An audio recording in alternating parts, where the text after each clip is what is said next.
It's too late. I haven't got it. And I'm not on record. I'm on live. Oh shit! She went live.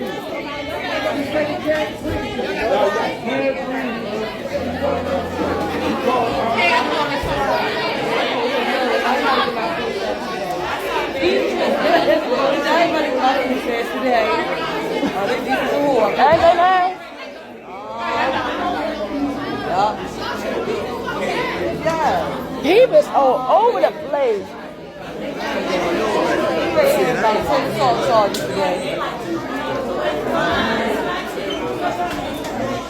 That's crazy. Getting in this shit with people. Ain't nobody don't know what people going through.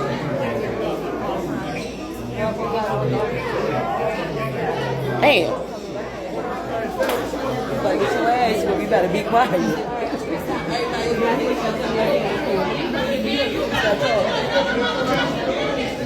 Now you want to be taught. I don't know. He thought something has a system. I ain't seen him. He was cussing the lady out at first. I ain't seen him act like this with me. Him? No. No. When he goes off, he goes off. And I do.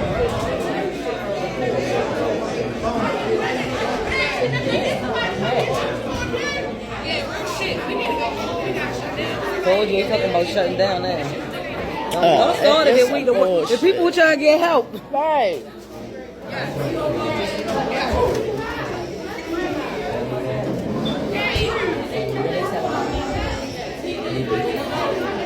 I hope you're shutting down. I took a day off of work. Shit.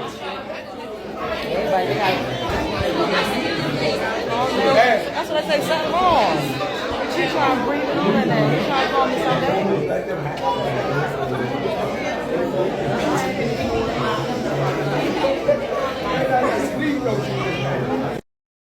What I got in my bag, you better back the fuck up. Oh, because you got a gun, you got a gun. Because what is it? Because you're black?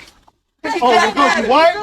Because you white? Because I'm white. You don't have white dudes here, baby. You get fucked up. Yeah. Let me tell you, I got everything. Let me tell you something catch about me. I put my bag down. Boom. I put my bag down. It's whatever the fuck you want to do. It's whatever. That's the kind of motherfucker I am. Because guess what? That's the kind of motherfucker I am. I understand the person You understand? in front of you didn't know they were going. Back up. Back up. Give her space. I just wanted you to. Give her space. I just Now wanted I put my bag down. I'm trying to No, talk but you to talk. him I'm a woman. calmly. I'm a woman. Back up. Give her some motherfucking space. Now give me what the fuck you want. No, talk to me. I'm a woman. Okay, no. I want her to give me what the fuck she want to give. Back up. Give her some motherfucking space. I understand that No, the person you all cocky and shit. You trying to Leave us alone. Leave us the fuck alone. Leave black people alone. Why I can't leave black people alone? Why I can't leave us alone? Leave us the fuck alone. Leave black people alone. Leave us alone. Every morning I want you to wake up and just look yourself in the mirror and ask yourself, what the fuck wrong with you? Ask yourself, what the fuck wrong with you? Why I can't leave black people alone? Why I can't? My money back and let him pay for Can it. you read what this says? Did you hear what I said? Can you read what this Hear says? what I just said? Did you hear what I just said? Give me my money I back. don't do refunds. Ma'am. You don't gotta do do refund. something. I don't want no rap. They That's gonna what make you you asked for. No, I That's what's didn't. wrong up. Did That's I what's ask on for a your rap? receipt. Did I ask for a rap? You Did got I ask two for a orders rap? of rap. They don't know what you asked for. Ma'am, I told you I want 2 shot size and 2 legs in his box. Yeah. Okay, look, when you came She up here, rung you me said, up for that. You said, Okay. he said you rap. Hey, listen, I did not say no rap. Excuse me. What you're not gonna do is come in here with the attitude. Okay, well, give me my You money asked back. for what you. I'm not giving you nothing back. We do not do refunds. Please give me Once my your money. order is total Please out. give me my money back. Can you read what it say? Please give me my money back. You just give him his food. No, I'm giving what he paid for. Okay. You ready to order love? That's not what I asked for. What did I ask for? When you came up here, What can I get for you, sir? Okay, he's the one that said rap. You I said didn't say no double. rap. Okay. Give him 2 pieces. Okay. move Okay, to he the gonna side. take the rap. What can I get for you, sir? You keep on getting in my face like that, I'll knock your jaw loose. No, I want no, you to no, try. no, no, no, no. I want you to try. Let's go. Don't do that, I don't want you do to that. fucking try. we not finna hit women. Let's No, go. no. We not finna hit women, bro. I will call the police. We not finna I don't care who it is. I want my money, man. I want to see you knock me out, baby. Hey, Al. Hold on. No. Don't go over Yeah, don't do that. Don't do Let that. him go. I'm fucking counsel. Let's go. What's up? I need you to go. I need Yeah, come on, Al. Yeah, he needs to go. Yeah, he needs to go. You ready, boy? Yes. I don't give a fuck about this goddamn job. You ain't gonna talk to me fucking crazy. Come on, give us a rap. He don't want to give us a I'll rap. give you what you paid for, Okay, sir. give it to us. That's what I'm saying. Give it to us. All right. Let me get number 2. Hey, man, look, I'm through with that. I do apologize. Motherfuckers, always running y'all's motherfucking mouth. Get your ass over here, mister. Oh yeah, pull over. I'm right here, you cripple looking motherfucker. Come over here so I can wipe your goddamn face on this motherfucking concrete. Oh, that whooped his ass. He hit that.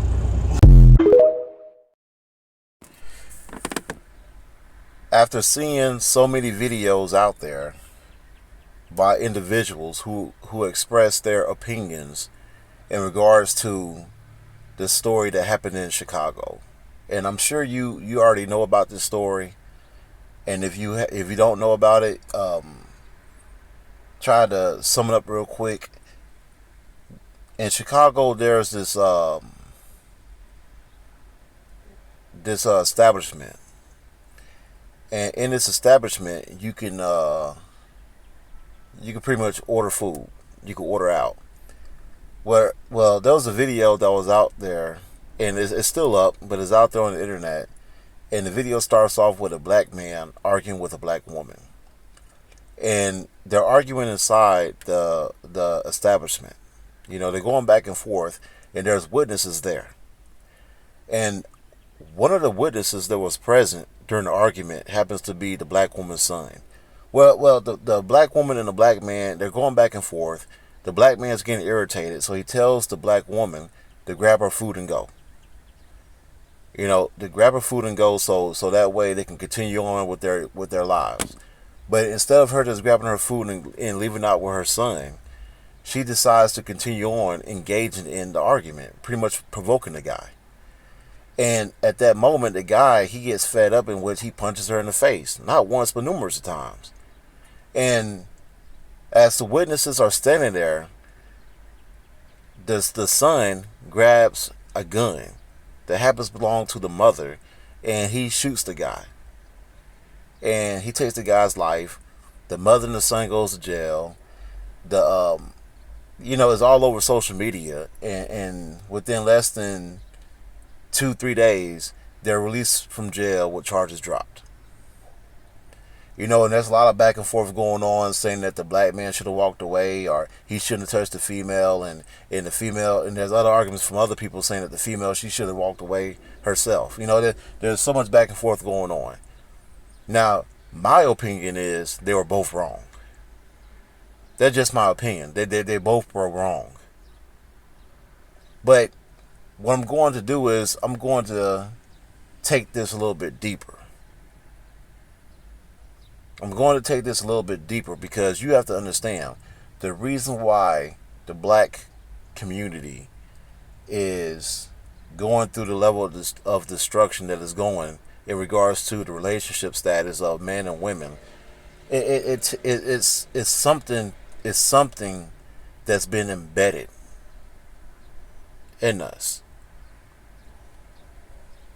It's something that's been embedded in us, and now it's been so far mixed within our culture that it has taken over our everyday lives. Now, when I explain this in my video, I'm pretty sure I'm going to have people out there that's going to come into my comment section and saying that I'm blaming it on racism or white supremacy. But you need to understand. You need to understand that I am, for one, I don't promote the race card. I don't pull the race card. I think I've mentioned this in most of my videos, in which I believe that most of our ills in our community are self-inflicted. I do believe that. I do believe that we do have some control on how we operate amongst each other. But you have to understand that in this country, the United States of America, yes, you do have the right to control your life. You do have full control over your life, but it's influenced by politics. The way you talk, the way you move, the way you work, the way you conduct your finances. I mean, we could talk about anything. We could talk about anything amongst our everyday lives, but it's you can somehow trace it back to politics. Now, what I'm going to do is I'm going to tell you some stories. I'm going to tell you some stories, but when you listen to these stories, I want you to think about the videos you just watched. And then what I'm going to do is I'm going to take my stories, my experiences, and I want you to take not only the information that you got from me telling my experiences, but I want you to compare those to the videos you have just seen. And then what I'm going to do is I'm going to take both, and I'm going to equate both into this one situation that happened in Chicago. Because this goes deep. Now,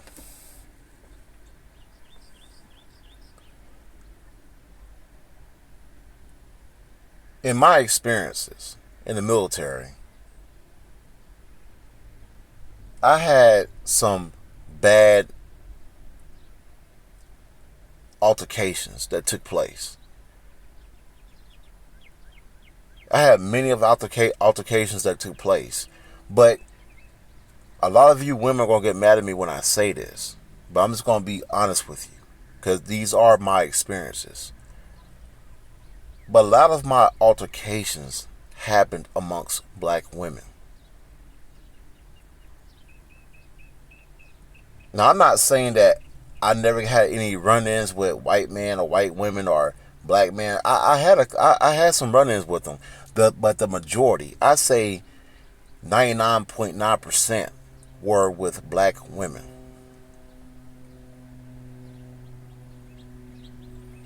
Now, I'm gonna try not to say names.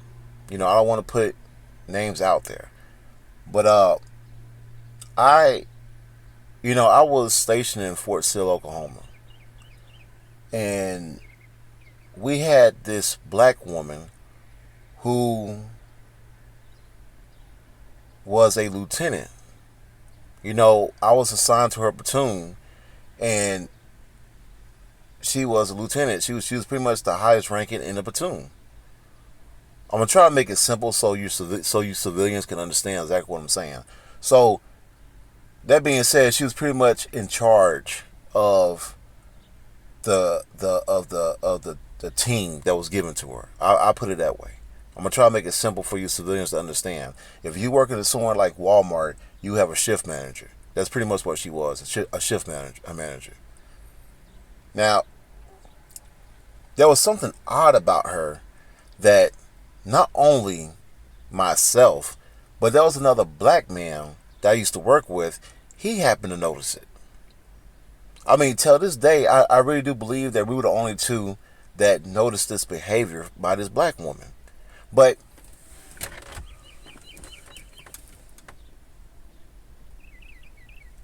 there was one time, and this happened back in 2012, right after my father had passed away.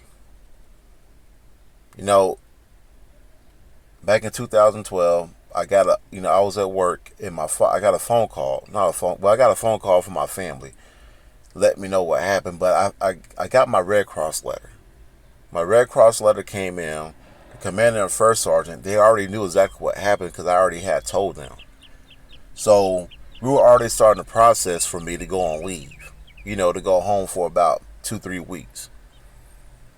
Now, I left out, and I went to my dad's funeral and, gone for 2 or 3 weeks, and then came back. And, I came back and I signed back in, ready to get back to work. Now,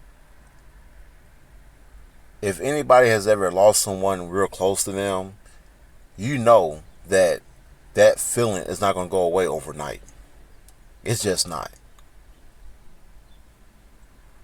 It's not going to go away overnight. For the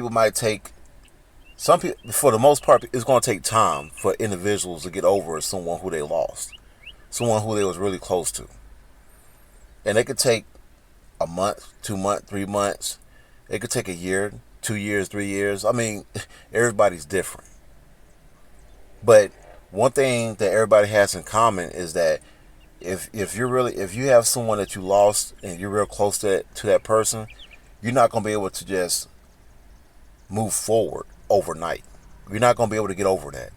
But anyway, again, I was gone for 2 or 3 weeks, came back, and I signed back in, getting ready for work. I was ready to start working again, and it helped my mind get off, at least try to somewhat alleviate the pain that I was going through, because I lost my father. Now, on that first week when I came back to work, I was living in the barracks. And as I was getting ready to go to bed to wake up the next morning for work, I believe it was like 10, 11 o'clock at night, my mother had called me. And when she called me,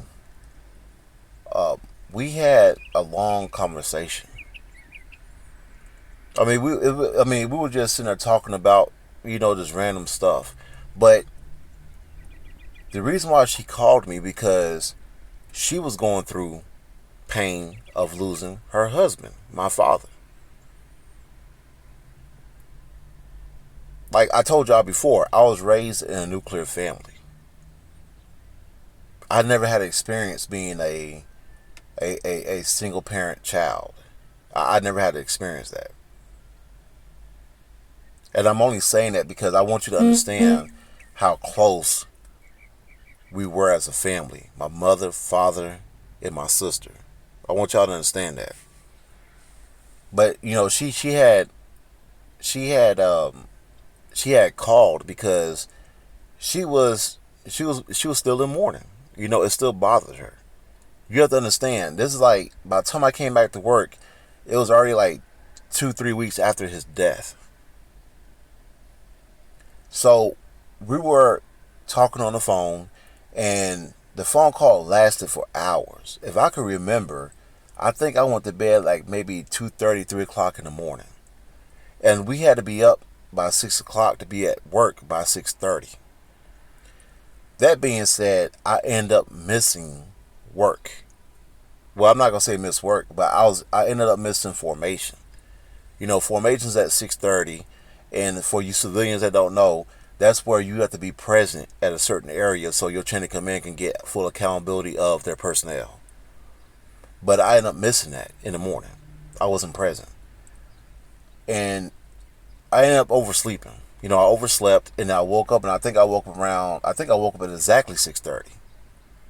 And at that time, I was getting ready, trying to get dressed as fast as I could, but then I was like, you know what? It's pointless for me to even go there right now because everybody's doing PT. Everybody's working out. They're exercising.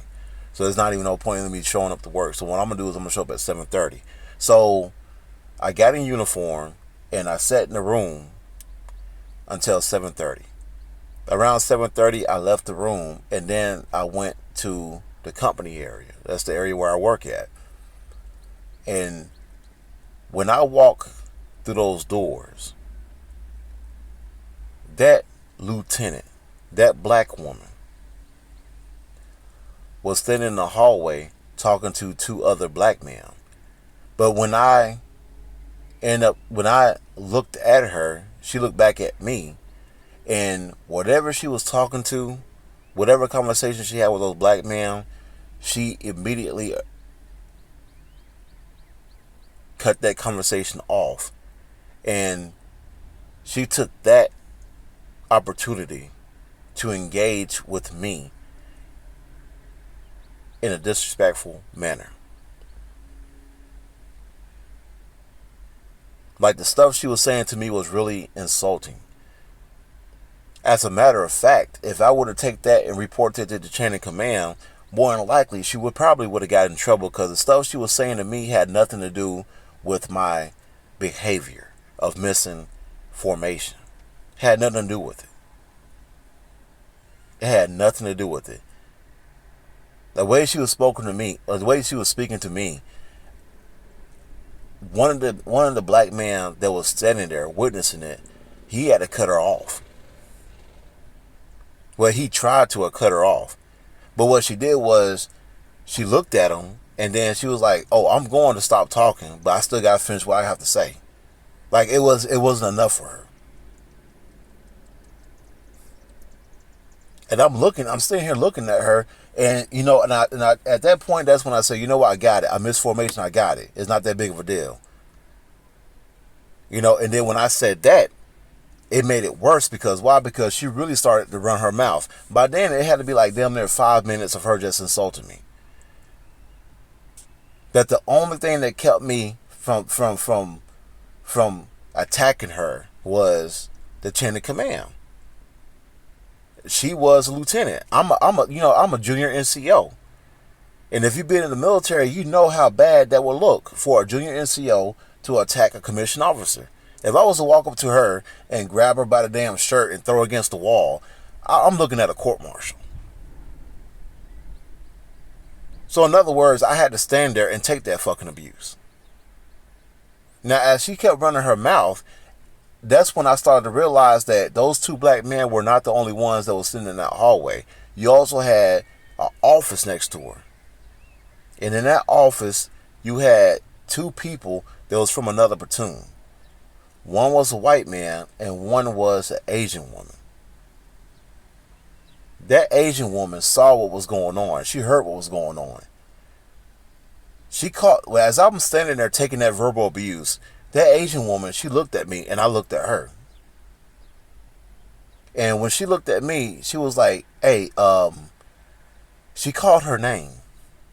And when she called the black woman's name, the black woman looked at her and she says, hey, can you come in here and show me on the computer where can I go to find out this information I need for my there's something I have to do to get my job done. You know, it was some like officers type stuff, because the Asian woman, she was also an officer. So, you know, the lieutenant, the black woman, went in there and started helping her. But I knew what the Asian woman did. The Asian woman saw what was going on, and what she did was she created a distraction. And she knew it was wrong for what that black woman was doing. She knew it.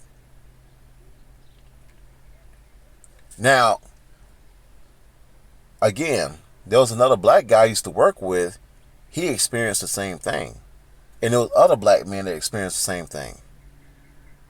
And then that's when I sat back and I began to notice that type of behavior was only projected towards other black men. Because you had a white boy a white man. If you had a white man that was in the same platoon that I was in, we were both the same rank. This guy was missing formations almost every damn day of the week. He got so spoiled by it that not only he was missing formations, but there was days when he stopped showing up to work. And not one time I seen that black woman speak to this white man the same way she spoke to me. Again, it was my first time being late to work. It was my very first time. But this white boy was doing it almost every fucking day. And he was not going through the same treatment that I and other black men were going through, working underneath that black woman's supervision.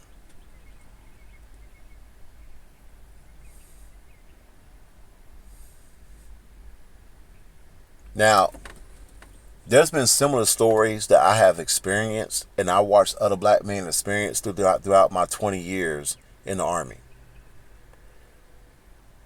But again, I want you to take that story and compare it to the videos you just watched, because I want you to understand that this is what black women have always done. This is what they have always done. Black women, they view black men the same way that racist white men view black men. They view us that way. See, what black women will do is they'll put black men in a compromising position, because, and if you're a black man watching this, you know exactly what I'm talking about. Because more than likely, you experience the same thing. What black women will do is they'll take the opportunity, and what I mean by that is that they'll do it out in public. They're not really going to do it in private. They'll do it out in public. And I'm going to tell you why they do it out in public. What they'll do is, if they have some type of internal beef with you, or if you're someone, if you're a black man that just don't, they just don't like, they just don't care for, or they just don't respect, what they'll do is they'll take something that you're doing or you have done, and they'll manipulate it to make it seem like it's a problem. And what they'll do is, in their heads, that they make themselves believe that it's a problem of what you're doing or what you have done. And what they do is they try to confront you in front of everyone about that problem. Now, you're already confused because you don't know what the hell they're talking about. You don't know exactly what they're talking about.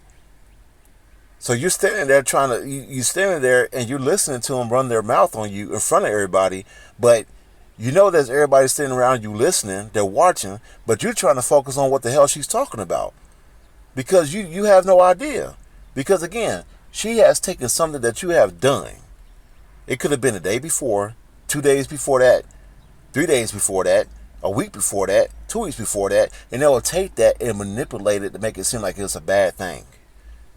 And you're just all lost because you don't know what the hell. I mean, again, you caught blind to this.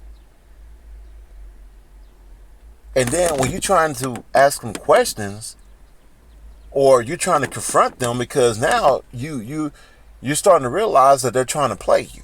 So when you start to confront them, they'll take that and they'll be offended by that. But what they're doing is they're putting you in a bad predicament. See, on one end, if you're standing there and you got everybody watching you, and they're seeing you, and they're seeing this woman, or they're hearing this woman belittle you as a man. You got folks from all other walks of life watching this conversation go down, and they're seeing a man being belittled by a black woman. If you're a black man and you don't respond to that, you begin to look like a punk. You begin to look like a punk. And you'll start feeling like you'll start feeling like you're a fool in front of everybody. And as you're standing there, and if you don't say nothing about it, you not only look like a fool, you not only look like a punk, But you will have people in that crowd, they'll see you as weak, and what they'll do is they'll take the opportunity to say something to you when it's convenient to them, because they don't think you're going to say nothing back to them. Because in your mind, you think you're playing a bigger role by biting your tongue, by not saying nothing to this woman. But what you don't understand is that she's putting you in a bind to where she's emasculating you. She's making you look weak. She's putting you in a position in which not only you look weak, but you're going to start having other folks taking advantage of that. They're going to think that you're weak, and they're going to come at you the same way. They're going to begin to think that you're not going to do nothing back to them because you didn't retaliate to that woman. Now, on the other end, let's say that if you're a man like me, who's standing there and she's saying something to you, she's throwing insults at you, and now you're highly pissed off. You're really upset now, and you begin to flex back on her. Well, again, if you have that same crowd out there watching this go down, they're going to start looking at you as a monster.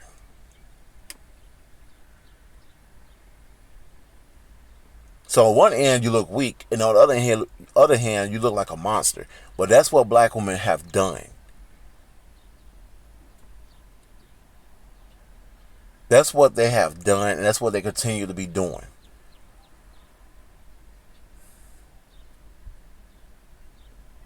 If you have ever been in an argument with a black woman, and if you actually sit back and think about it, more than likely, that's what she was doing. What she was doing is she was putting a box around you.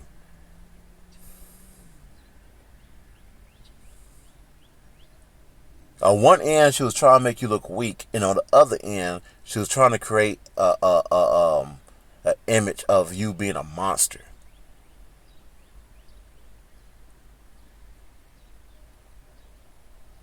So, regardless of which side she puts you on, she has the winning card in her hand.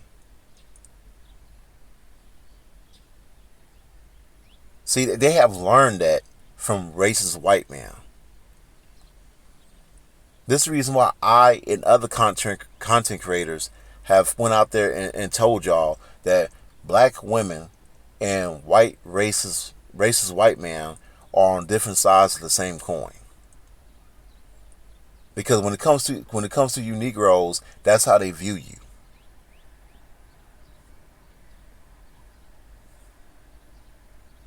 That's exactly how they view you.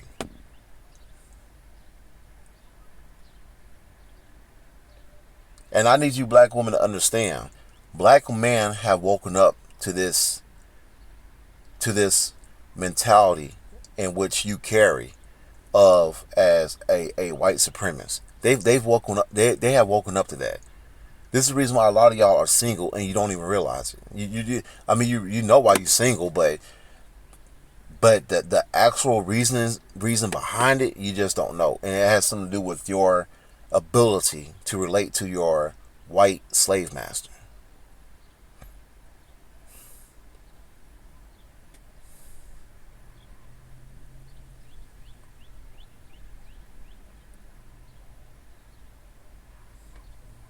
It's your ability to relate to your white slave master. I mean, you see it in the videos that I've just played.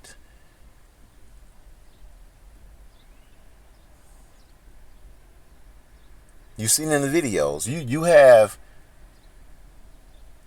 Well, before I get to that, let me backtrack real quick, because there's another point I want to make, and that is black women view you black men as dogs.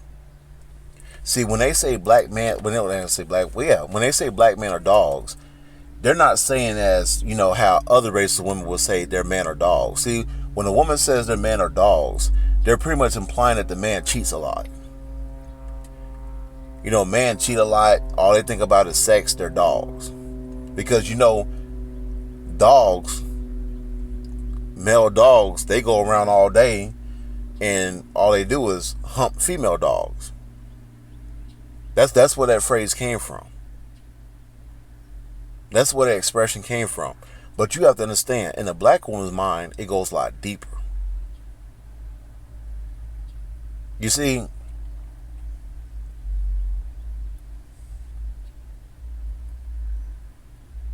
I'm going to try my best to compare this.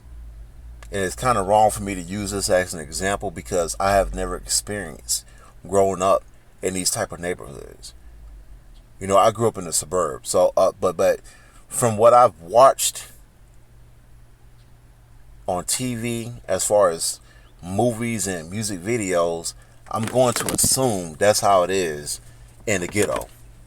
Because, you know, by your logic, art imitates life. I mean, that's what y'all say. When y'all make this junk ass music, you'll go out there and say the reason why you make that music and the way you make your music videos, the way you make your music videos, the way you make your hood movies is based on what's going on out there in those communities. So I'm just going to go ahead and use that as an example. In those particular communities that you call the ghetto, that I call the ghetto, you know, just like any other community, you know, everybody has a pet. You know, everybody has a pet. In the ghetto, majority of y'all have pit bulls. So we'll just take pit bulls. But what y'all do is, unlike suburban communities, you'll treat the pit bull different in how suburbans treat their dogs. See, when suburbans treat their dogs, majority of the time they keep their dogs in the house. They keep their dogs vaccinated. They feed their dogs pedigree. You know, they treat their dogs as if the dogs were actually humans. They give them that type of they give them that type of lifestyle. But see, on the other end, when it comes to the ghetto, you treat your dogs like slaves. You leave them outside, regardless of what the temperature is. Regardless if it's hot outside, blazing hot, raining, snowing, just cold outside. It doesn't matter. Y'all keep your dogs outside. Your dogs are not vaccinated. When you feed your dogs, you feed them human food. You feed them junk food. You feed them foods in which their bodies are going through a struggle of trying to process it. And then the biggest thing that y'all do is y'all neglect the dog. See, in suburban communities, you will see people, they'll have their dogs, and the dogs will be in the house. They'll play with their dogs. They'll have their dogs in you know, in the living room with them watching TV. You know, they'll have their dogs in the bedroom with them, and you know, they'll up there on the phone. You know, you have people on the phone talking to their friends, or you know, they might have their friends or loved ones inside the bedroom with them and conversating with them and stuff like that. And the dog is right there. The dog is right there. I mean, I remember going back. My parents, we had a dog.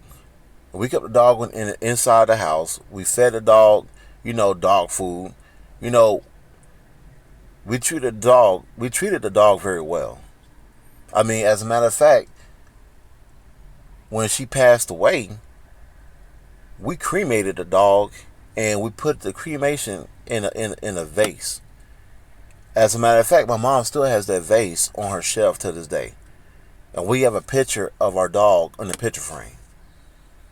See, in the ghetto, when your dog passed away, y'all just leave the dog right there to rot, or you bury the dog in the backyard, or you just throw the dog, you throw him out on the side of the goddamn road somewhere as roadkill.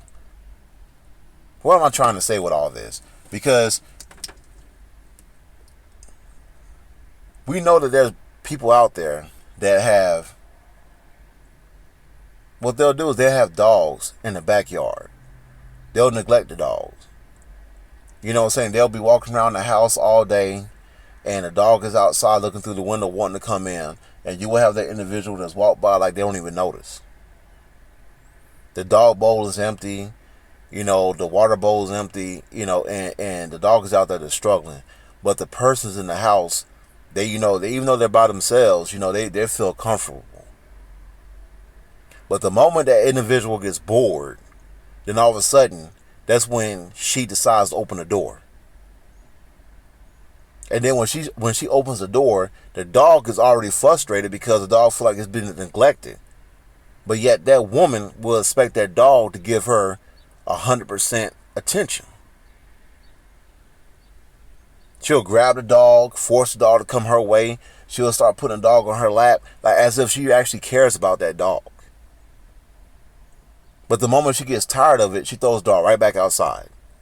And that's how black women view you black men. They view you as dogs. Because see, they go online and they push this narrative where y'all are the worst man compared to all other men in America. They talk bad about you. They talk about how you lack education. They talk about how you lack finances, how you lack goals. I mean, they talk down to you Negroes. They talk down to y'all. But the moment they feel like they're disrespected by another black man, or they're disrespected by anyone else, they'll expect you to come out into their defense.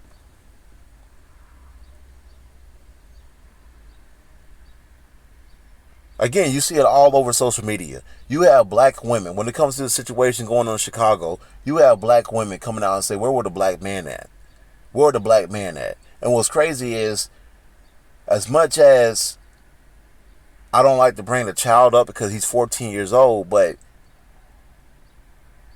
it was her son, a black man. And then you have other black men that come on social media, and they're also engaging in the same talking points as these black women. And they're like, you know, if I was up there, I would have beat that dude's ass. Hey, her son would have to shoot that man. I would have whooped his ass. Her son won't have to worry about doing that. You know, that man's a punk. He deserved to get killed. He's a punk. Now, again, this happened earlier last week or late last week or something like that. And now you have black women going right back to talking bad about black men. And I'm looking at these black men like, y'all don't understand what's going on. Y'all don't understand what's going on. Anytime a black woman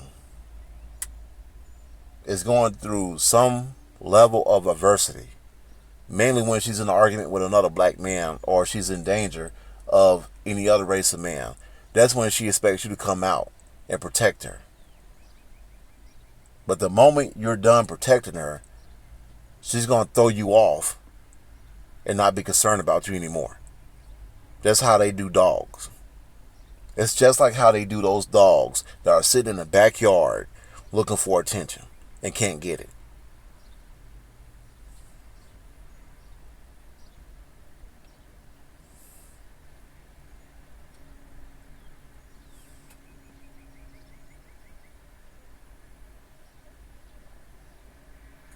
So not only black women are promoting the ideology of white supremacists by making you look like a monster or making you look unmanly, but they're also engaging in the act of treating you like dogs.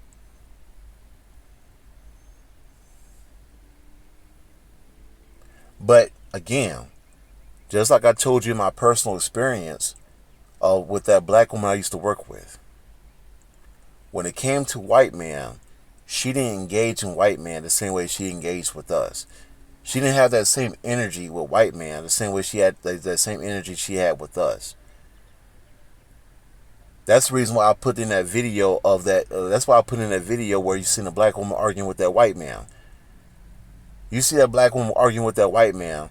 If you notice, she allowed that white man to have the last word. She walked away from that white man.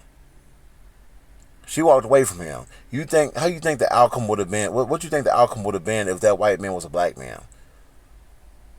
That woman would have been standing there going right back and forth at that black man.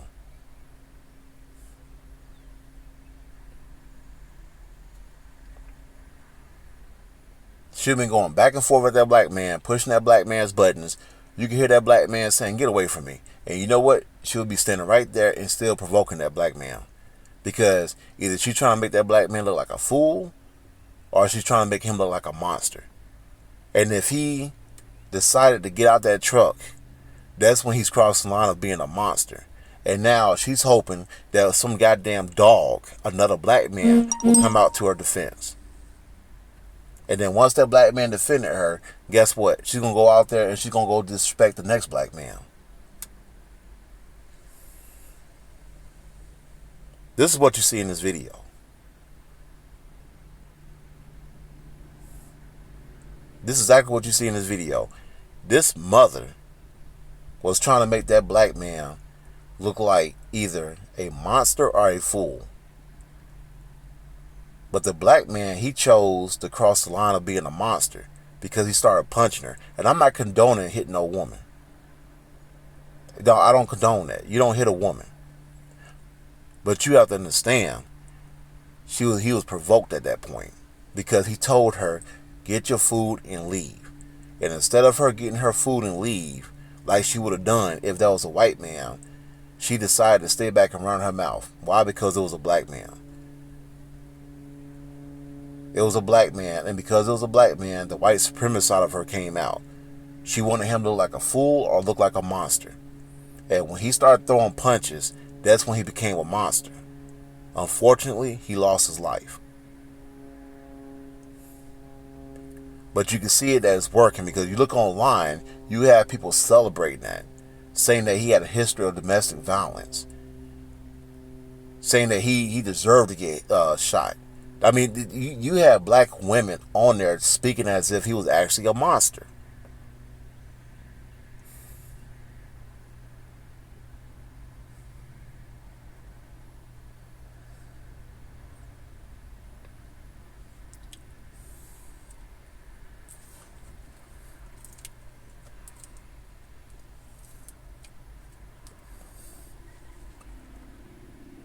And you black women don't understand that y'all are being used as tools.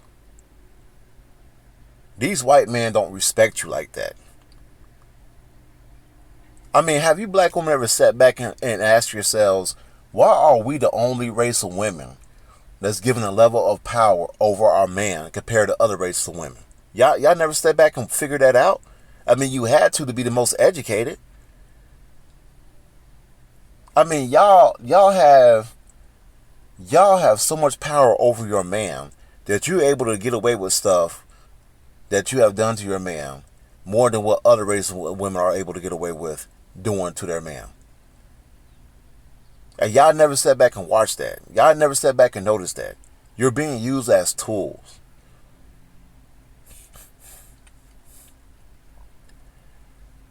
This is the reason why a lot of you are single. This is the reason why a lot of you are single mothers. That's the reason why a lot of you, compared to other races of women, are number one in homelessness. Y'all rank number one in evictions. And then y'all go out there to something, you're not protected. Of course you're not protected because you tag team with white supremacists by destroying the masculinity in your culture. And that is black man. They manipulated you to make you think that your man were the enemy. And what you do is you go out there and you treat your man as if they're the enemy. And you destroy your man as they're the enemy. And you don't realize that when you have destroyed your man, you have destroyed your protection. So now you give them easy access into going into, when I say they, I mean white supremacists. What you do is you open up the gates for these white supremacists, known as the government, to push out policies in your communities to continue to destroy your communities. That's why your communities look the way they do.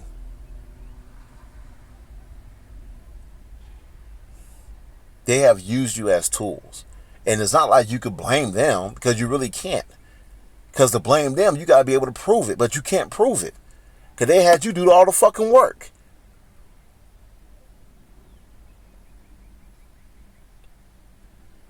I mean, anybody they right frame of mind knows that it's the government that created this situation going on in the black community.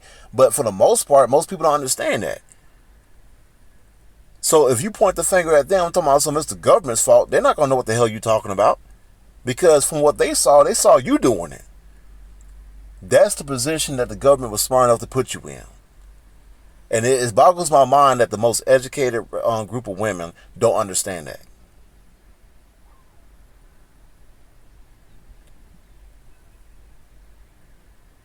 But let me know what you think in the comment section. Give it a thumbs up, share it. And there's more I want to say in this video, but I don't have enough time to share it. But I recommend that you take parts of this video and you create your own videos talking about this. Because, again, the situation took place in Chicago was a lot deeper. But unfortunately, in the black community, a lot of us don't see it. And that's why we can continue having problems within black men and black women. Peace.